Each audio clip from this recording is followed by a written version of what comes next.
Hello, everyone, and welcome back to another episode of Actors Theater Unscripted. My name is Erica Denise, and I am the Director of Learning and Creative Engagement here at Actors Theater. And I am joined here by such a fabulous panel of women, and I'm so excited to jump into this conversation that we are having this week. We are going to be talking about corporate queens, Black women and community engagement. And so we're going to go around this virtual room of fabulous women and have everybody introduce themselves, and then we'll jump right into the conversation. Ladies, are you all ready? I'm so excited. Can you tell I'm excited? Okay. Miss Angie, we'll start with you. Okay, let me unmute. Hello, good afternoon, everybody. I'm Angie Evans, Vice President of Corporate Responsibility and Community Affairs at LG&E and KU Energy. I'm a Louisvillian and a Kentuckian. Have never left this state. Thank you. Patricia. Hello, everybody. My name is Patricia Williams. I am the Vice President and Senior Director of Programs at Louisville Central Community Centers. I am in transition and the incoming President and CEO at Wesley House Community Services. I'm excited to be here. Thanks for the invitation, Erica, and looking forward to the conversation. Absolutely, and congratulations to you. I'm so excited for you, my sister. Thank you. Kellie. Oh, good afternoon, everyone. Such a pleasure to be here with everyone that is on this panel. Kellie Watson. I am the Equity and Compliance Officer at MSD. I've been here 2 months and previously was in the Mayor's office as the Chief Equity Officer. Excellent. Miss Nikki. Hello, everybody. My name is Nikki Lanier, and I'm the Senior Vice President and Regional Executive for the Louisville Branch Office of the St. Louis Bank Federal Reserve. And I've been in that role for about 6 years. Not from Louisville originally, but I've been here off and on about 19 years. Excellent. Miss Yvonne. Hello, everyone. My name is Yvonne Smith. I'm the President and CEO for One West. I've been in Louisville for 2.5 years. I love it. And Dr. Angelique. Hi, thank you so much, Erica, for just putting this together and for allowing me to be in this presence of so many beautiful queens and intelligent queens. I am Dr. Angelique Johnson, CEO and founder of MemStim. We do implantable electronics for blindness, chronic pain, heart failure, and the like. And also I am CEO and founder of Visionarium, which provides resources for entrepreneurs of color. Thank you all so much. Oh, I am so ready to deep dive into this conversation. But before we do, all donations that we receive tonight will go to Roots 101. And it is a brand new African-American museum that has opened up on Main Street. I was actually privileged to do a private tour, and it is going to be absolutely amazing. And so please donate to them. All of our unscripted panel discussions for the month of July, those donations will go to benefit Roots 101 under the direction of Lamont Collins. So please, if you so desire, donate to that fabulous organization. And so I want to jump right on in, you guys. And I want to do a wellness check. I want to check in and see how we're feeling, how we're doing, how we're taking care of ourselves during this pandemic, during the injustice, police brutality. How are you taking this all in, and how are you making sure that you're taking care of your mental space in this current climate? Now, we're not going to be like school, and I'm not going to call on nobody. I'll start. Okay. Lots of prayer, scripture, and cooking. Way too much cooking. I've been seeing your meals on Facebook. I know. I'm like, I want things back to normal so I can quit cooking and frying and cooking. Yeah. Right. Anybody else want to jump in with that? How are you taking care of yourself during all of this craziness? For myself, it's very similar. Lots of prayer, meditation, waking up in the morning and remembering I can get some peace before the day starts. And then also just reminding myself that, look, I've been here before as a Black woman, especially a Black queen in the corporate world. So challenges are nothing new. Absolutely. I can jump in and just say that it really hits close to home for me and raises a lot of old feelings around the loss of relatives, young relatives, family members shot down before their time. And it also brings to mind the being with Biggie Smalls the last night in LA before he was killed. Young man from Raleigh, you know, all of it brings that trauma back to me. So I've tried to increase my exercise routine. I got a trainer. I'm really trying to make sure that I sleep at night because being in downtown, you know, you hear a lot of activity all throughout the night. But it is definitely a time for prayer. And I'm doing a lot of that. I agree with you, Yvonne. This is rather personal for me during this time, and has just brought up way, way too many memories. I am journaling, I am exercising, I am praying, but I'm also going through a couple of different situations that I still have to deal with at the same time. Dealing with the loss of my father a couple years ago. So this has really been very personal to me. Uh, and I have to be very intentional to ensure that I can keep some peace. Absolutely. So I'll piggyback on what Kellie just said. I was thinking the same thing, just really being intentional about self-care. You know, being a single mom myself, when we were dealing with, you know, school at home and you're working from home and, you know, you're trying to play all of these different roles at the same time.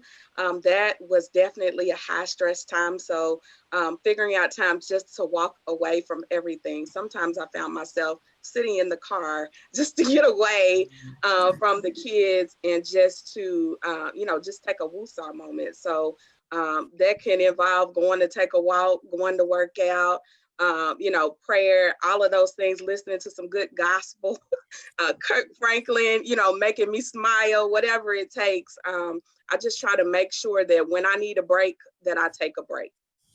Absolutely. And Kellie, journaling is my go-to as well. I keep several journals. I've got journals that I've had since middle school.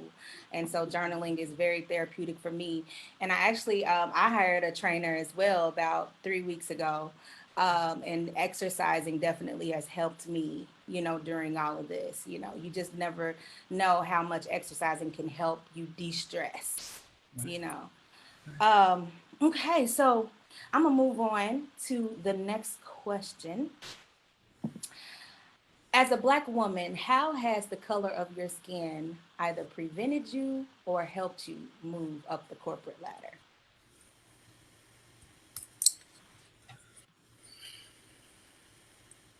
Well, I can jump in here. I've given that a lot of thought because from banking to community economic development, which really centers around real estate development, there aren't many of us in that field. So bank management, when I broke into it in the late 90s, there weren't many Black female bank managers. And then moving into community economic development and on the real estate development side, there weren't many and still aren't many of us in that field. You don't tend to go to the table for a real estate development project and see a Black female hiring everybody from the architect to the GC to the subs to the people that lay out the furniture. And so I think in that there's a lot of people make a lot of presumptions that we are somehow not capable, not able, and we're constantly having to prove ourselves.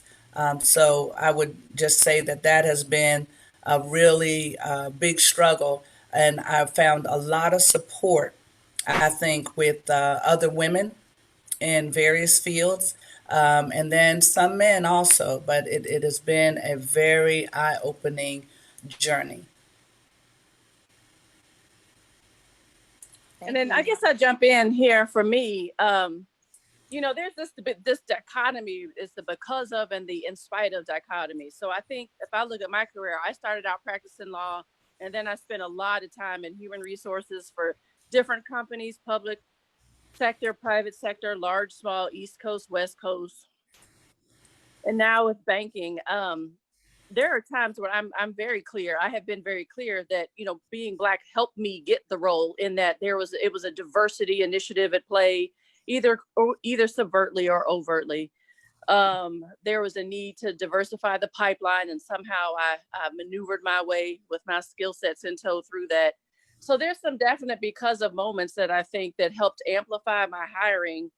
But to be honest, I think in terms of the retention and my experience once hired, it's almost like I've had to figure out ways to excel in spite of the narrative, the very loud narrative that was assigned to my skin around diminishment and insignificance and stereotype and judgment and prejudgment and bias.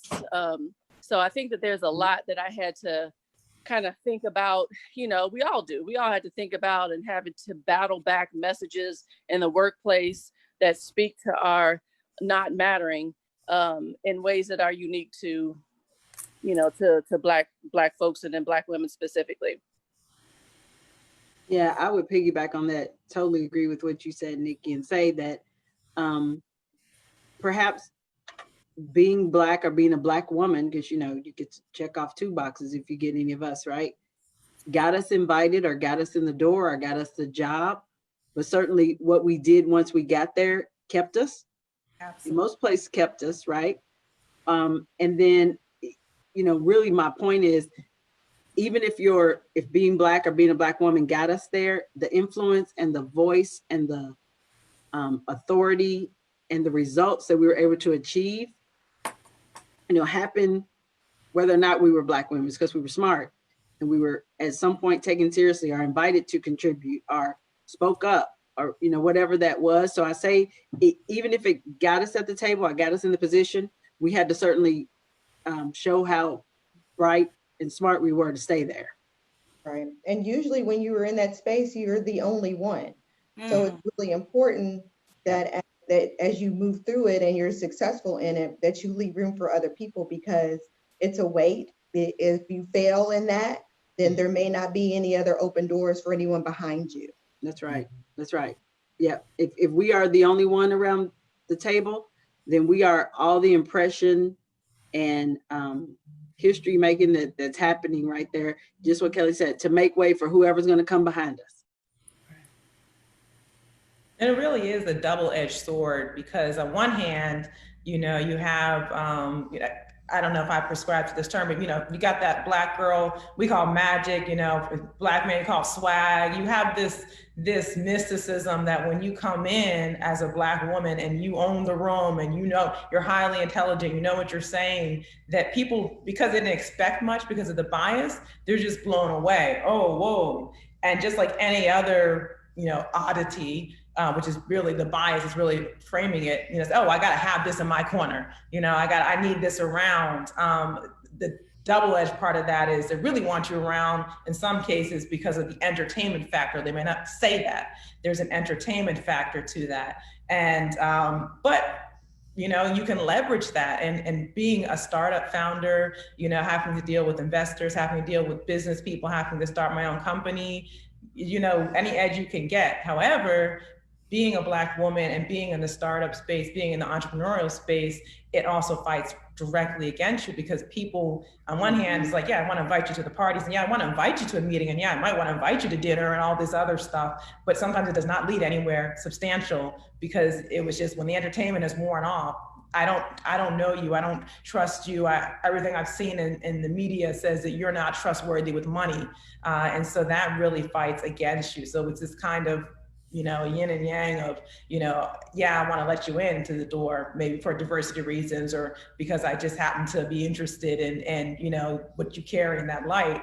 But then also, I don't want you to really be to the table of wealth and generation. Yeah, when I think about it, so Nikki, Yvonne, and I all have banking. Our bankers have been bankers, will forever be some form of a banker. So we already refute that of, you know, we're probably good with numbers. So a lot of times we just need the opportunity to show all the amazing talents that we bring. And I mean, with 2 of us being lawyers, right? but we're good with numbers, right, Nikki? So I'm just like, you never know what you're going to get. We're full of surprises. That's right. So Black women who work in corporate America often feel marginalized. They find it exhausting to be their authentic selves on the job, are often overlooked for promotions, endure subtle racism at work, and remain virtually non-existent in upper management roles, creating an unsettling workplace. But you have, however, have made it to these high levels of leadership in your roles. But do you feel you have had to code switch to get the respect from your colleagues and peers, or to move up in your organization? And we all know what code switching is, right? Is there a certain level of code switching that you have to do, or are you just your authentic, genuine, real self every day, all day? So for me, I'll jump in and just say I think it's important to find a right fit. It took me a while to get where I'm at, and really ended up switching to the community service nonprofit sector very unintentionally. That wasn't my career plan. I think it kind of goes back to what Dr. Angelique said, in the sense of it is a double-edged sword. They want you, but then they don't want you, or they want to silence you. So you find yourself trying to figure out when you should say what and how far you need to go, because you're still trying to put yourself in position and advancement. So it definitely can be difficult, but I think you have to continue working to be as authentic as you can be until you find that place, that position, that sweet spot, even if it means building your own, as Dr. Johnson has, so that you can truly, bring your whole self to work and give 100% plus of what you have to bring to the table. And sometimes Black women are put in positions to silence because we're afraid of what those repercussions might be when we truly bring what we think. So that's my experience. Mhm. I think in my 20s, there was a lot more code switching. I think in my 30s, it got to be less. In my 40s, even less. Now in my 50s, I feel like my authentic self, and I actually push myself not to say what I think because because I know that I can be fairly raw at this age, because I think my my motivation is different for why I do what I do. If it's not going to be positively affecting my people, I don't have any need to do it anymore. I think that's the difference for me. But in my 20s, absolutely, to fit into that bank environment, I was doing everything I needed to do to try to immerse myself into the culture. I think we grow up, learning how to code switch, even not knowing that that's what we're doing, right? I mean, I went to a grade school. I was the only Black girl all through, from first through eighth grade. But when I'm home and when I'm with family and when I'm doing other stuff, then you're yourself, and you don't even notice sometimes that you do that. You grow up doing that. I think that I agree a lot with what Yvonne said. I care less about making the room feel as comfortable as I used to, or being, politically correct. But, it's a matter of still being heard and saying what you need to say, but saying it in a way that you will be heard and not diminished or stereotyped or in that way. And so I feel like at this point in my career, I'm here because you kind of know what I am, what I bring to the table. And if not, and it's not a good fit, as Patricia said, then it's time for us to settle up. But I'm with Yvonne at this point. As long as I'm doing, if I have some integrity about the work that I'm doing and I feel good about it at the end of the day, then that's more important to me. And I think, when you think about the culture, how Black people have been inculcated in this country, What we know to be true is that there has always been a cost to pay, a price to pay, a cross to bear, sorry, if you upset white people. And that's true in the workplace and in just in our day-to-day navigation of life. I remember when I passed the bar and got my first job coming out of law school, and I excitedly went to tell my grandmother, and the first thing she told me was, she looked me in the eyes and said, do not go in there and upset them white folks. Because in her day, that could cost you your life. In many ways, it still does, as we are seeing unfold on television. So as we look at our livelihood, particularly for a lot of us on this call, we are either first or second generation having made it. So there's a lot riding on our example of success, even in our private families. And so we don't really want to mess that up. But by the same token, there's a sense of being emboldened and being passionate and convicted about who we are and our beautiful Blackness, and emphatic about, the perspectives that we bring and the transformation that we could help our organizations realize. But oftentimes in the workplace, it's hard to hear change, challenge, and transformation through the vessel of a Black mouth for a lot of white people. And that is upsetting. And so that, the equivalent of corporal punishment in the workplace is termination.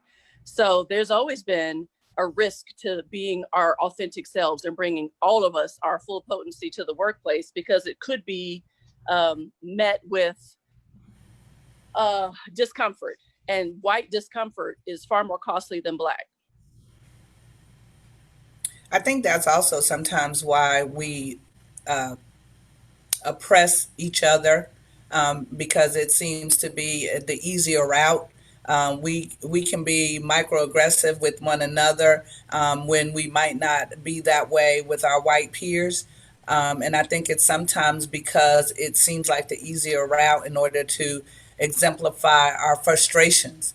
And I think that we have to begin to learn how to handle that stress, that anxiety, that frustration in a way that doesn't cause us to polarize ourselves from one another, because it's almost like you're beating up on the choir, and the choir is experiencing the same things that you are. So I do think that we have to figure that piece out as a people, because a lot of us are going through those challenges in the workplace and even in our businesses, dealing out there in the broader community. And we have to figure out how to be more supportive and how to undergird one another.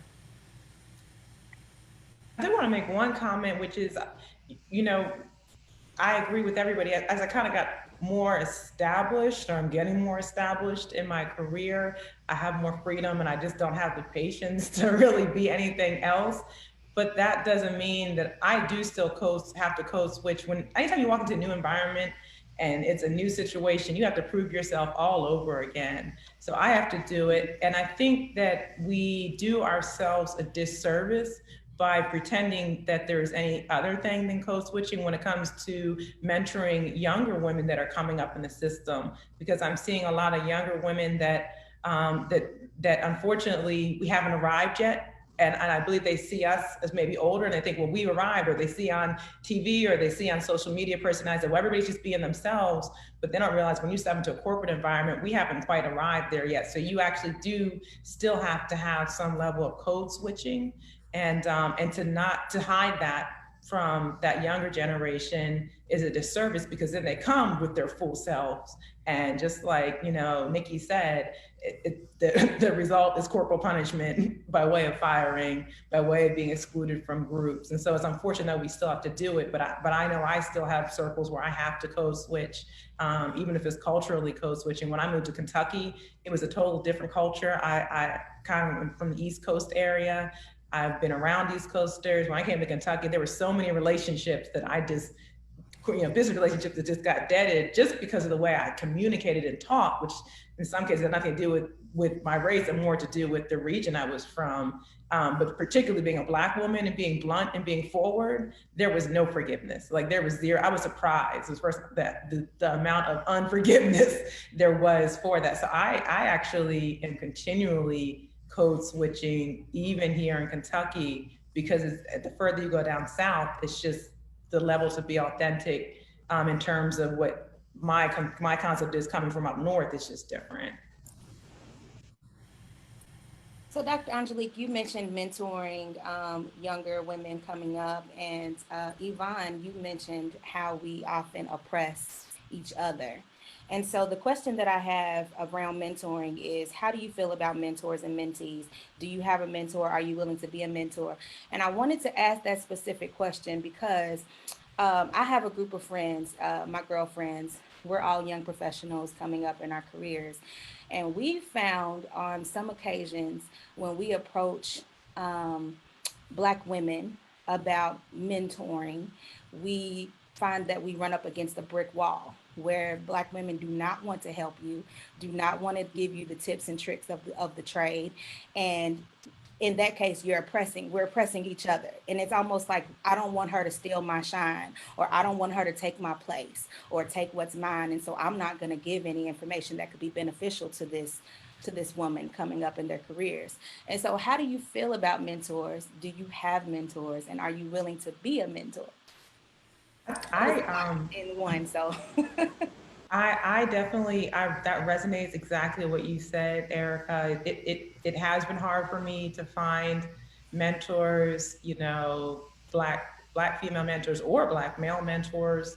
You know, unfortunately, it is just as Yvonne said in some cases. However, you know, you get your tribe. Like there are some people here. Nikki is, you know, I mean, she may not know, but I've already, you know, she's my mentor. I've adopted her as my mentor. You know, and she would be like, "Girl, I didn't sign up for that." But there are Black women that do support and do reach out. And I think when you find that tribe of Black women, that tribe is, you know, me and my friend joke that there is nobody's going to go harder to bat for you than a Black woman.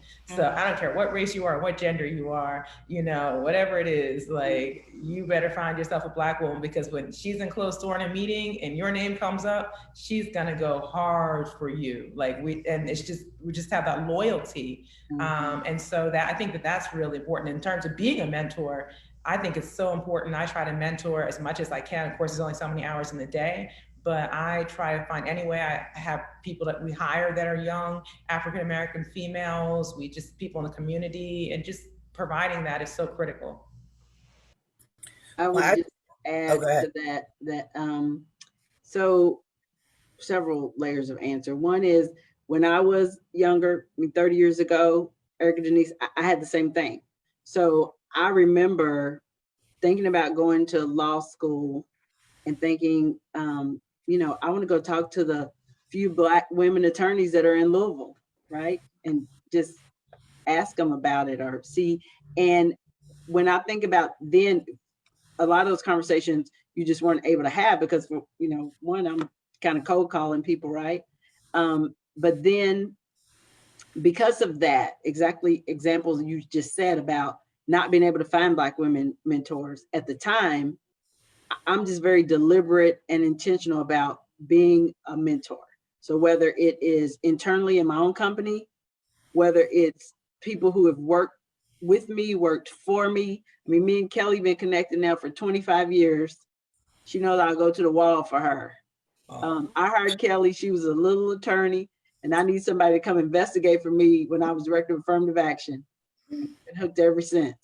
And to see the amazing way her career has advanced, literally it brings tears to my eyes. Because I'm like, wow, you know, she was just a little lawyer back then, right? And her career has been remarkable.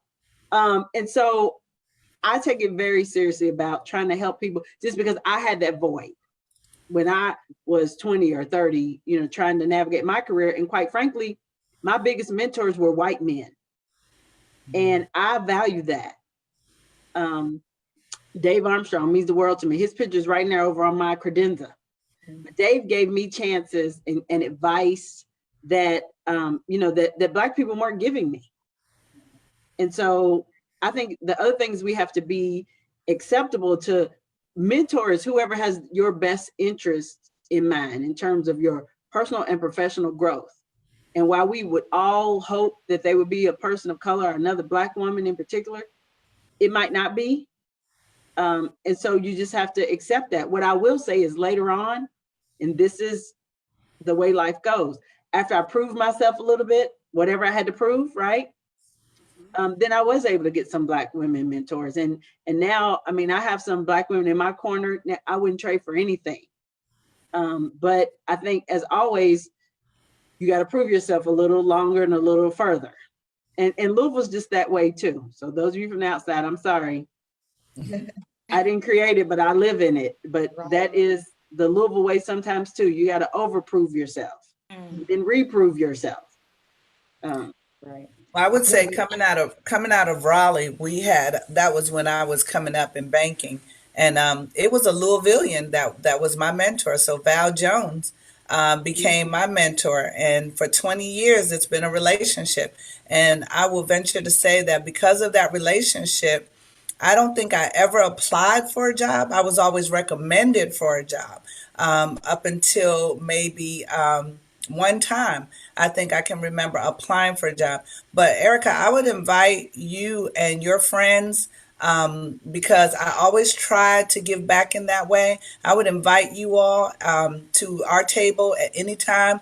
And I would love to introduce you all to the village that I have of professional women, because that, I think, is the only way that we can leave a legacy of door opening, cracking the window, making it possible for folks to go to the next level. But I will also say that giving goes both ways, just in what you're doing today. I mean, you are helping to lift the voice of Black women. So I think that I always look at it as a two-way street. So I'm open to meeting those ladies, and anybody that I can connect them to, I'm always willing to do that. And Kim, if I could, I'm gonna hold you to that too, Yvonne. I'm gonna be in all of y'all's emails after this. Please. That's good. So Erica, I know I'm sure you got to move on, but let me just add to that, because this is really important to me. This is where my heart is. So I don't know that I say no to anybody, especially Black folks, to be blunt. I have a heart for my people, not exclusively, but certainly primarily and unapologetically. So, I mean, I have folks that reach out on LinkedIn. I don't care where you're coming from, where you live, if you need me, I'm going to spend some time with you, because I think that is part of my duty. That's part of my responsibility as a Black person on the other side of maybe on the sunsetting side of my career. I mean, just having turned 50. So I think there's a piece of this that quite frankly, I've always felt like that's part of my responsibility. And I honor that and I cherish that. That's in part why I went into human resources. Most of my career is in HR. That's because I wanted to be useful to my people, especially in the context of work. So that's really critical for me. I mean, I'll throw together a dinner or a shindig or something. If some sisters say we need to get some exposure to other sisters, we'll, pre-COVID, we'll find a way to get you connected to the people that you need. So that's really important. Thank you for bringing this up. Let me chime in and just say, I am a strong advocate for mentorship. For those that are listening, don't be afraid to ask for help, because I feel like sometimes that's an issue for Black women as well, to seek counsel or advice from others who have already walked the path that you're trying to get to. So I believe in mentorship for everything. I got a spiritual counselor, a physical health counselor, career, and those might change throughout your process. And I love mentoring, sharing what I know, my story. So I have several mentees. One of the things that really brings me joy is to share with people, my story is really non-traditional. I didn't start college until I was 28, a divorced mom of 2.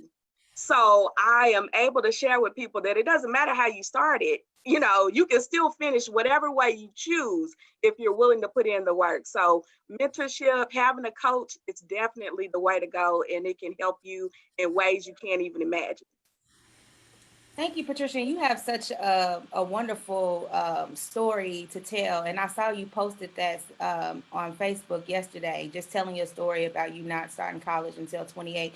And I think that's another thing that I've run up against with talking to professionals Black women is that they give me the cookie cutter version. And it's like you just happen to become the CEO, overnight. And it's like you went through some stuff. Like, tell me the step by step version. You struggle. Like Mary said, what you don't know is when I hit the door, I hit the floor. And what you don't see is I'm on my knees and it's the God in me. Right. You don't see. I want to know, because I know I've been through some stuff to get to where I am now. And like, be transparent and be open about your story so that we don't think it's just all peaches and cream getting Right. there.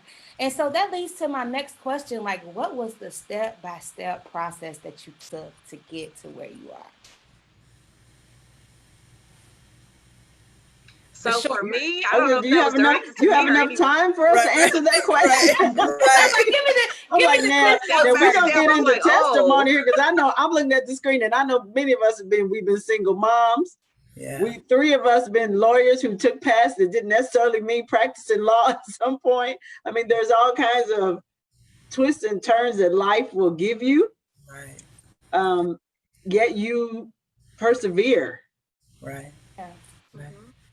Well, I will say this, just to the point that we spoke about earlier. So, you know, you can be in corporate America and you may find that, hey, this is not, you're not getting treated well.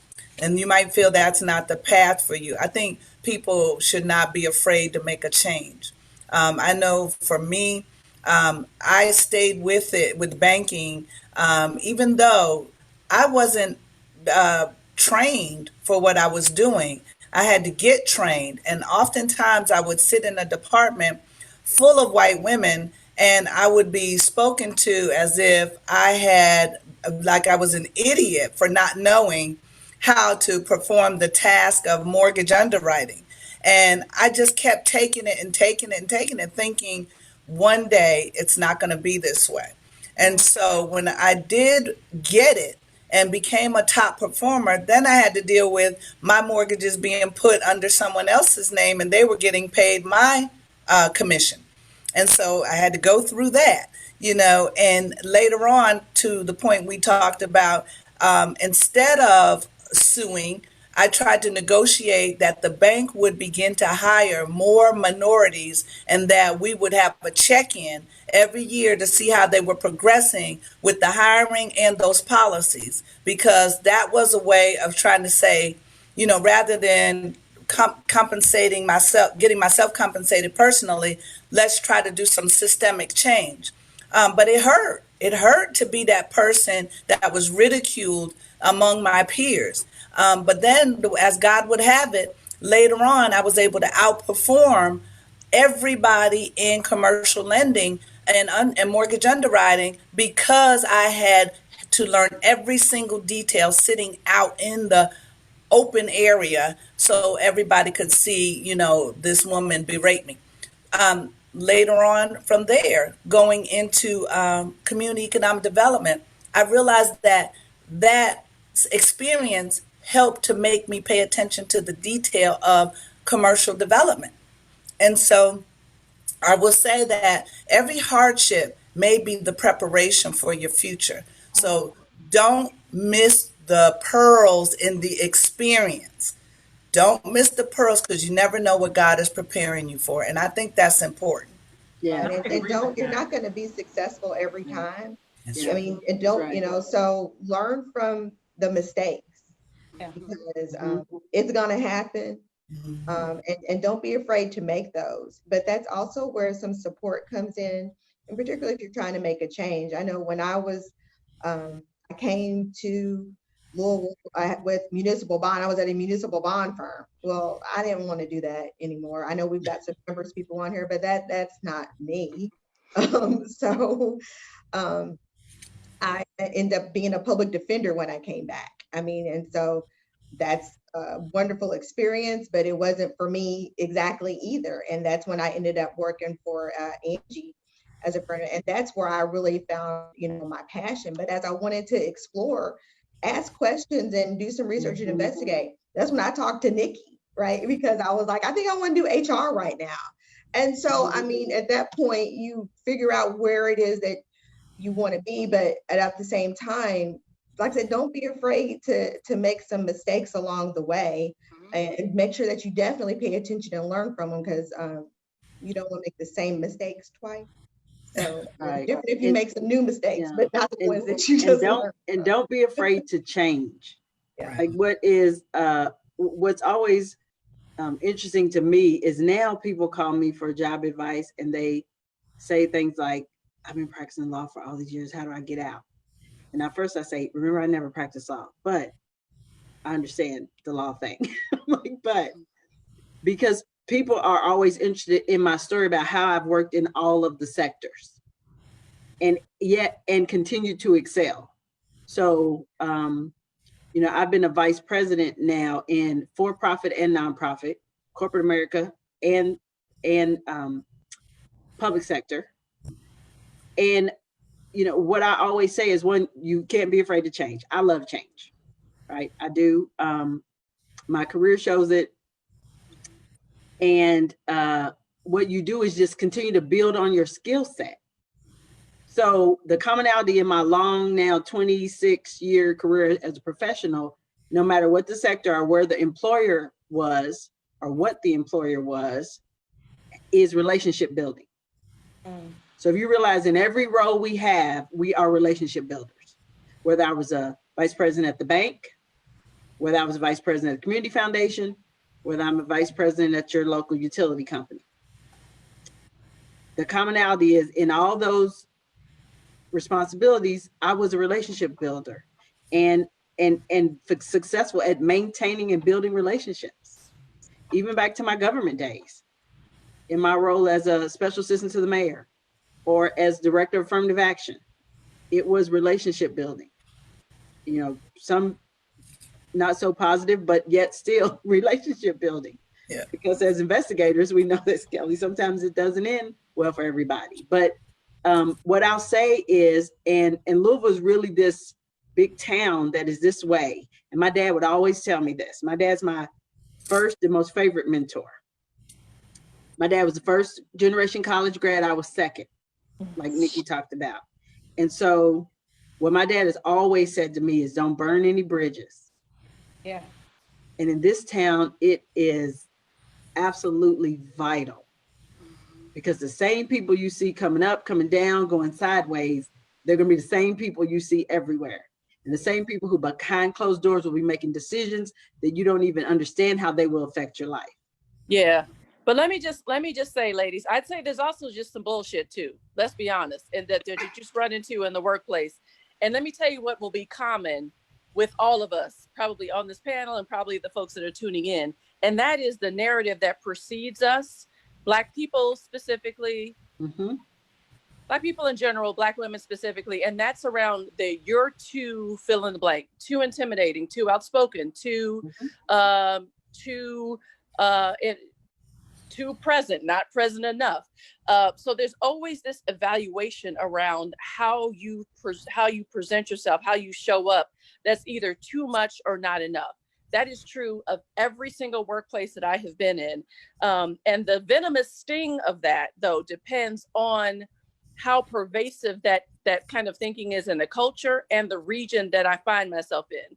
So I think on one hand, everything that the panelists have said thus far, I absolutely agree with. There's a lot of learning. There's a lot of nuggets that you can take away from those kinds of experience. But there's also some times when you have to say, you know what, this ideology that I have to mute the best of me in order to be productive in this environment is bigger than me. So I got to go. Right. So there's just some environments that are just not ready for our potency in the way that it shows up culturally, and being able, that's where the mentors come in, because sometimes you're not discern. Like early in my career, I wasn't discerning enough to know, oh, is this really genuine, honest feedback that I should take to heart, or is this that bullshit again?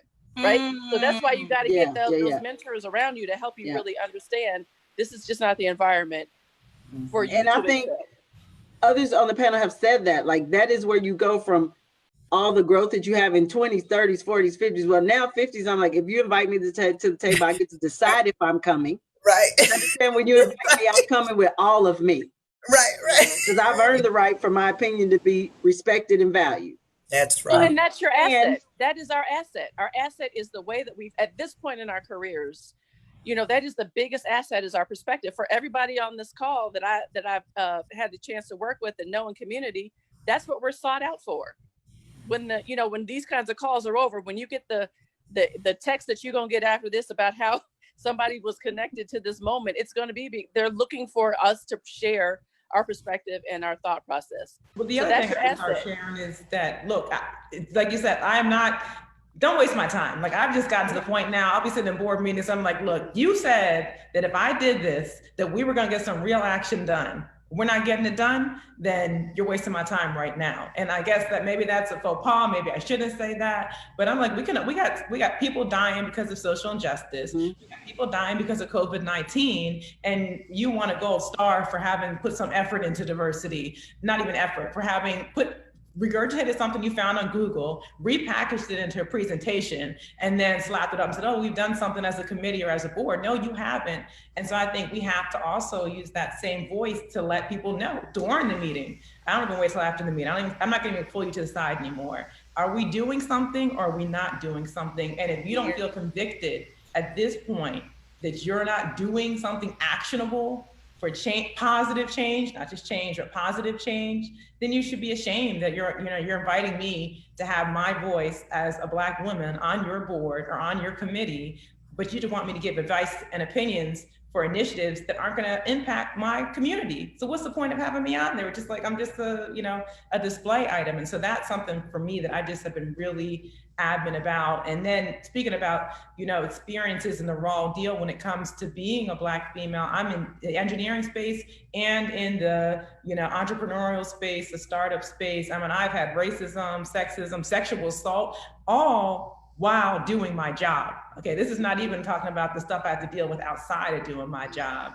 And it's always been disrespected, disregarded. But one thing I always tell other women is that do not let those things, just I hate to say it this way, I'm just a realist and just realist. It's that, expect to get stepped on, but realize that they can't hold you down with their foot. So you really just have to say, look, if it's gonna happen, it's gonna happen, but I'm not gonna change careers. And that's what I see a lot of people doing now is they go through sexism. They may even, go through, like I did, sexual assault at the workplace, and then decide, well, this isn't for me, I'm just not gonna do it. But don't let somebody change your passion, what you wanna do. Nikki, you said, just keep it moving, move on to the next organization, move on to the next spot, but don't let it stop you. Well, and that is something that I think we still have to make the decision related to what you just said, Dr. Angelique, whatever the situation about the fight or flight, right? So do I stay here and try to make it better for those who are coming behind me? Is it worth it? Or is it time to go? And you will make that decision over and over in life, career.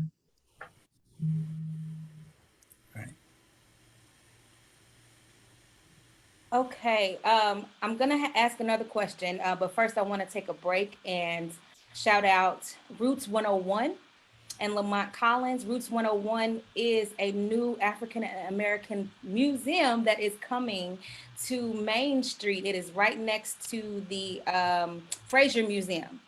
And so they are about to open really soon. And so all of the donations that we are receiving for Actors Theater Unscripted for the month of July will go to support that museum. And so it looks like we already have $120. Before we get off this live today, can we at least get to $200? $200 is the appeal. If you find it in your heart to give, please do so. It's very simple. Just hit the donate button at the bottom of your screen and make that happen for Roots 101. So let's jump back into this conversation. Nikki, you mentioned being intimidated. You're too intimidating, something along those lines. So what is your response to the people who think you are intimidating because you present as a strong, Black, intelligent woman, or because of the position that you hold? So I don't have a canned response, Erica. So it depends on where I am and where I am in my career. So when I first started getting that feedback, I'll be completely honest with you, it was here in Louisville. I had spent, 10, 12 years of building my career before I even got here. And most of what I've experienced by way of that kind of narrative has been in here in Louisville. So I'll tell you, the first employer that I went to when I started hearing this feedback is that employees are scared of you. Your coworkers said that you intimidate them. People don't like the way you speak. It sounds as though you're trying to present yourself to be more intellectual than you are. Why do you have your college degrees on the wall? As a culture, we don't typically do that. So these are things that I would hear constantly feedback around. And my response at the time was, thank you for the feedback, but I'm not going to change anything about that because it's just important to me. It's reflective of who I am and how I choose to deliver and how I feel myself to be the most impactful. Now, I will tell you, in this particular environment, that was met with write-ups for being insubordinate. So ultimately, I ended up having to quit the job because it was just a hot mess. I saw myself kind of spiraling, and it just wasn't going to happen. So, and it was just a very kind of toxic environment then, and quite frankly, to this day, there's just not a lot of Black leaders that are able to excel there. So, but what I would say today, and it would depend, I think, on the context in which I'm sharing, whatever I'm sharing, but because I spend so much time talking about race, racism, prejudice, bias, discrimination, harassment, diversity, all in the context of economics. What I say, I'm sure, is met with discomfort and could be regarded as intimidating to some. And in some ways, that's okay. And sometimes that's kind of the intention, but not intimidating for the sake of of stalling the conversation. So there are times when we're kind of all like, oh my gosh, I'm really intimidated by this moment. I'm intimidated by this data. I'm intimidated by this person. So what do you do with that?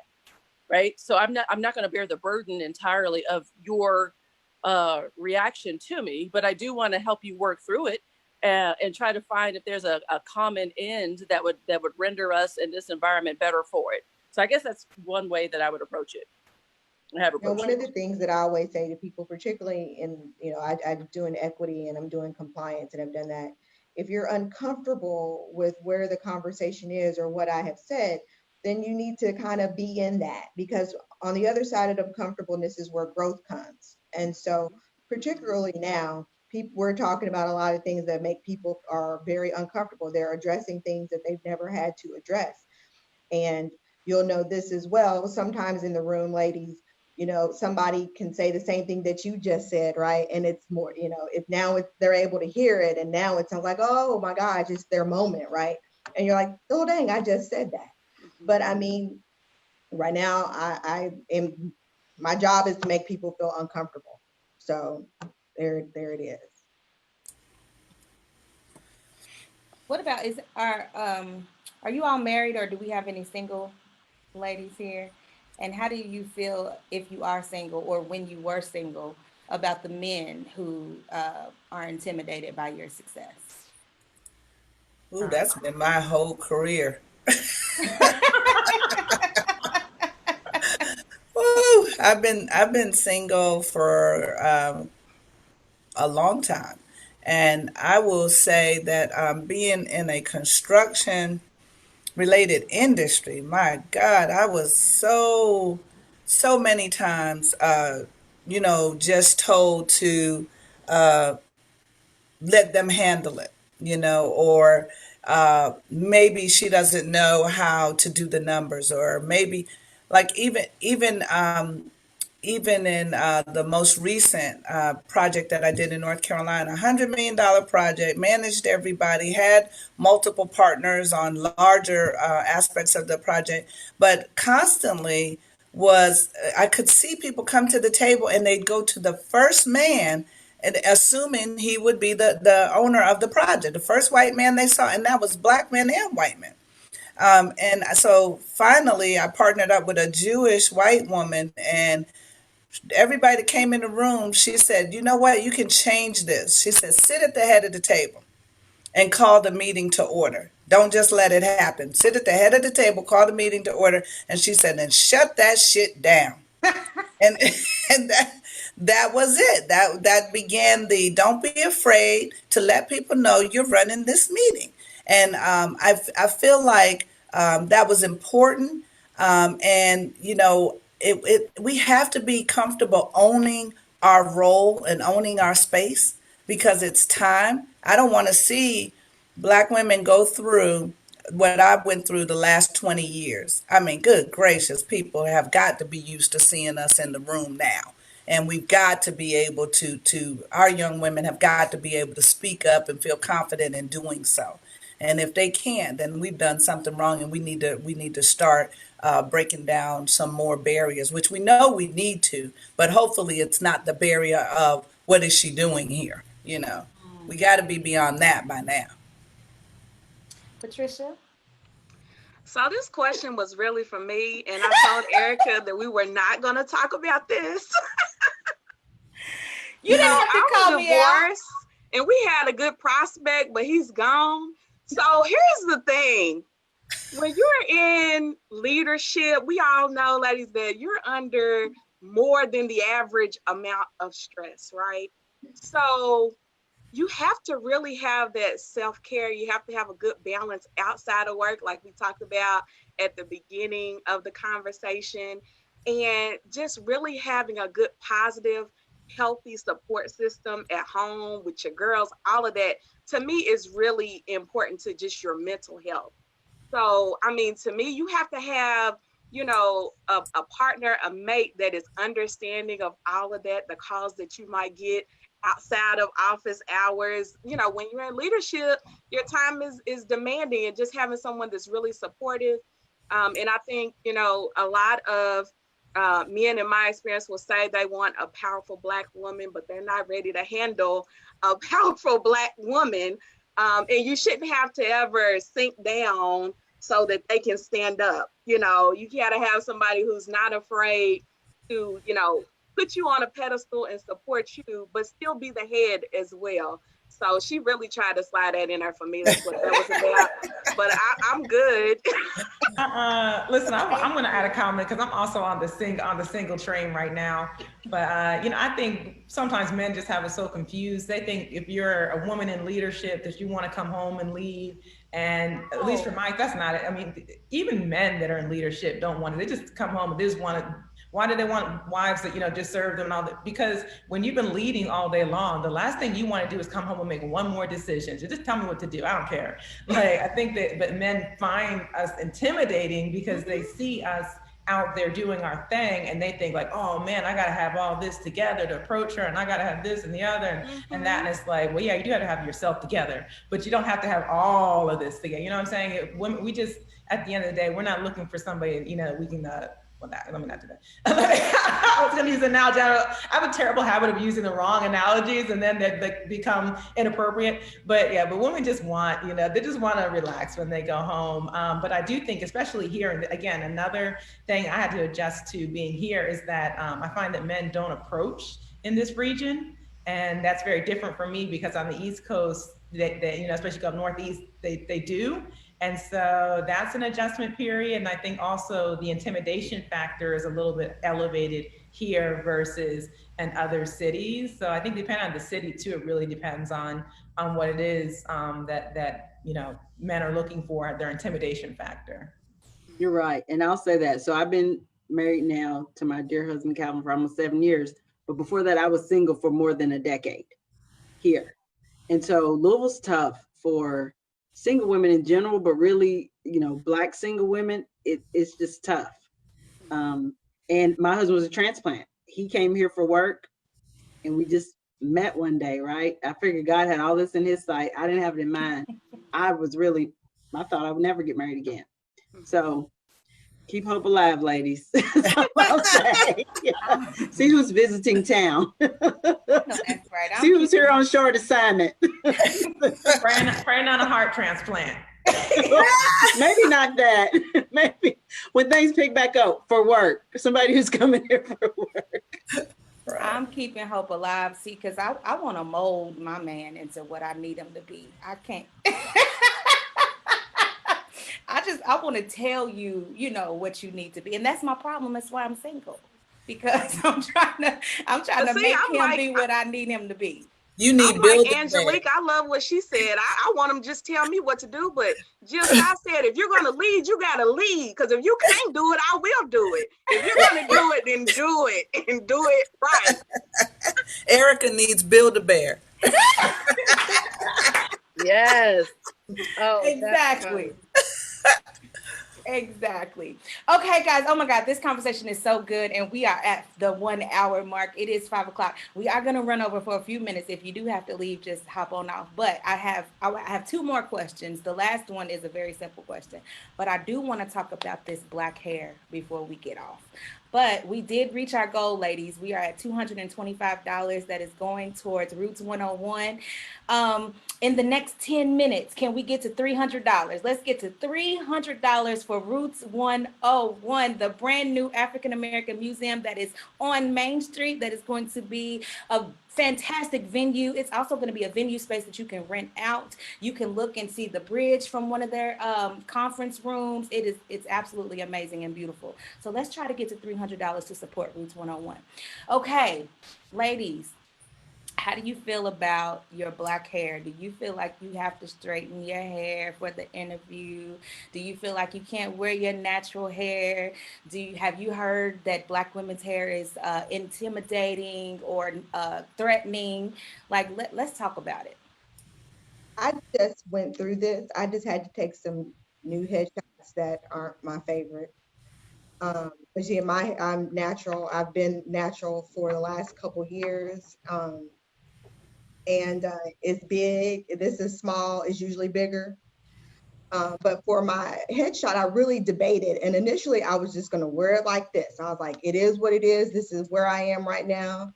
But ultimately, after discussions with other people, I went ahead and straightened it for the headshot. So if you see my new headshot, it's straight. But I really felt like, I was really kind of upset that I felt like I had to even do that, right? Only because, you know, and I had straight hair for forever. I'm a breast cancer survivor, lost all my hair's grown back, and now it's this, and I love it. And I want it to be as big and natural as whatever. And so, like I said, I'm in a new position at work. And so really what I'm feeling at this moment, and why I didn't even want to straighten it, is sometimes you got to train people to have their expectations. This is my hair. This is how I wear it on a regular basis. And so if somebody wants to say something to me about it, they have it. And that's, you know, I'm, you know, open to express to them that this is the way that I wear my hair. So, Period. I know when I interviewed at Actors Theater, I was struggling because I had just recently locked my hair, and I'm like, oh God, I'm going into this predominantly white organization. They're not going to understand my hair. And so I think the first two interviews I went on, if I remember, I pulled it up in a bun, like they weren't going to be able to see it, see that I was locked. Because I was like, okay, this is more professional and suitable for this atmosphere. And then by the third interview, and it was like almost a month long worth of interviews and meetings that I had to go through. And I was like, by the third time, I'm like, look, if they don't want me, it's not gonna be because of my hair. And I let my hair down, locks and all, and I'm here right now. So yeah, I couldn't worry about it. That must have been the interview I was in, Erica Denise. It was down. Yep, it was down by the time I met you. Well, and what I'll say about Black women and our hair is that just like many aspects of our personalities and persona, it changes. It's different, right? So when we had the throes of COVID and no one could go to the salon, and I really did it to make a statement too, but I wore my hair braided. And as always, everybody's intrigued about our hair, right? But I had, you know, probably what most people consider conservative braids. So I had braids big, they could go back into a bun. Most of the time I wore them back in a bun. But one, I did it for me in my own comfort and convenience. But then, because I don't know if y'all can tell, but I got real thin hair. If I had your hair, Kellie, girl, you wouldn't be able to tell me nothing. But I can't, it won't, it just is what it is. So, But it's because I know people in my organization and other organizations struggle with this question all the time. And they get judged and everything else about, from head to toe, but sometimes mainly about their hair. And so what I wanted to show that as an officer of this company, I might wear my hair braided too. For whatever reason, it was good for me. And I hope it empowered somebody in some way. And I've had people say, we can't believe your hair was braided. Believe it.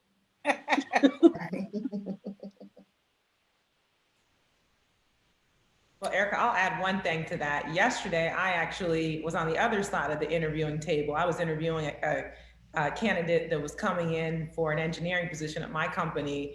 And, sometimes you're trying to leave the house and, you want to lay your edges really quickly. And you're like, I'm going to take my do-rag off before I get in the building. I walked into the whole 2-3 hours, sitting there with this do-rag on my head, and nobody told me otherwise. But the interesting thing was I didn't realize it until I caught a glimpse of myself in one of our glass front doors. And I turned to my admin and I was like, why didn't you tell me I had a do-rag on the whole time? And she's like, I thought you were trying to make a statement. And I'm not trying to make a statement. Now, for granted, the interview candidate was an African-American female. So I guess she thought maybe I was trying to tell her we had an open bonnet policy or something. Oh my God. I don't know. But yeah, so I try not to do that. But I've had my hair shaved. Right now it's actually shaved down on the sides. And I mean, the benefit, of course, of having my own company is that I can come in any day doing what I want. However, I still have to go out and raise money. I have to still go out and talk to engineers, which are predominantly white males or from international countries, countries overseas. And so it can be a bit shocking, I think, sometimes when people see my hair any old way that I choose to have it. But I really do, I guess you got that statement thing, because I do try to make a statement. Like sometimes I'll do a photo shoot and I'll be like, I'm going to wear my hair this way so that, if a young African-American female thinks she wants to be an engineer growing up, she realizes that we don't all look this monolithic way. She can be herself, or somebody wants to be an entrepreneur, they can be themselves. So I guess that's where she got the statement part, but certainly not do-rag, but on the other side. Yeah, and I always love that NDRE song, I'm Not My Hair, right? So if they don't realize all the other amazing attributes we're bringing to the table and our hair is going to be a stop factor, and once again, you have to make that analysis of, then is this the place for me? Am I going to be able to really contribute and influence this table the way I want to? And if most people stuck on your hair, it's definitely problematic. I think that's definitely where I'm at. What you just said, Miss Angie, is like, the older that you get, once you really know your position of power and what you bring to the table, then you worry less. I just went through an extensive interview process and I intentionally did not go out and get 16 inches of hair. I was just like, I ain't doing it. So I'm like, take me as I am, and just did what I needed to do. And it worked. So it's unfortunate. I feel like that we have to worry about things like that, when going into the interview, when we know we have the skills and the qualifications to do the job. That's what should matter. Absolutely. And what I tell you is, no matter how much your career excels, we will always think about those things because we've been conditioned to, do I have on too much makeup? Should I wear red lipstick? Do I wear a white blouse? Do I wear a suit? What do we do with our hair? Do I wear my glasses? Because we're so conditioned to being judged first immediately by appearance. Yeah. Absolutely. And red is my signature lip. I wear it every day. Ladies, thank you all so much for being on this panel. You would not have been able to tell me, I'm not getting emotional, you are. You would not have been able to tell me 5 years ago that I would be in a director position at Actors Theater and to be in this virtual room with ladies as powerful and successful and beautiful and intelligent and brilliant as you. And so I'm grateful that you all accepted the invitation to be on this panel today. It means, oh, stop it, Erica, dang.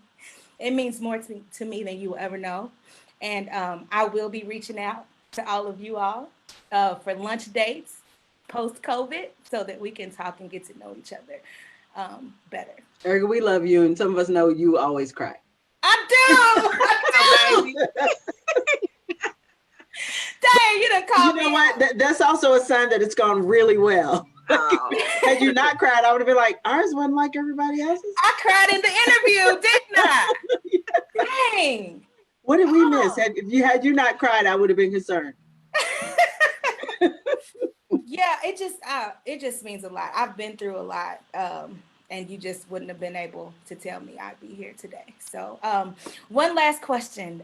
We've been doing unscripted for about 11, 12 weeks now, and the way that I like to end the show is with this one question in one sentence, few words. What do you know for sure? That God is real. There you go. God is real. Patricia. I know that I am called for the work and the purpose that I am pursuing in this journey called life. Amen. Kellie. I'm with Angie. I know that God is real because I've been through way too much. Absolutely. God is amazing.